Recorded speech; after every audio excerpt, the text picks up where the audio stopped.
জয় ভগবানের তোমার পত্র মহাজন জয় ভগবানের পূজার প্রাণধান হরে কৃষ্ণ বিদায় খান বিশ্রামে রইল পদন ধরে ভক্তগণে বলে হরি হরি বল।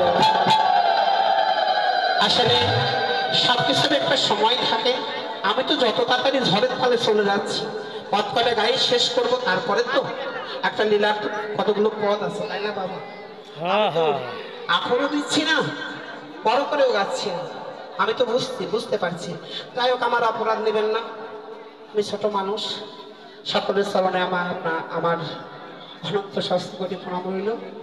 সবাই আশীর্বাদ করবেন, আপনাদের মতন ভক্তের সঙ্গ যেন করতে পারি, সাধুগুরু বৈষ্ণবের কৃপা যাতে লাভ হয়, এটাই গৌর প্রেমানন্দে।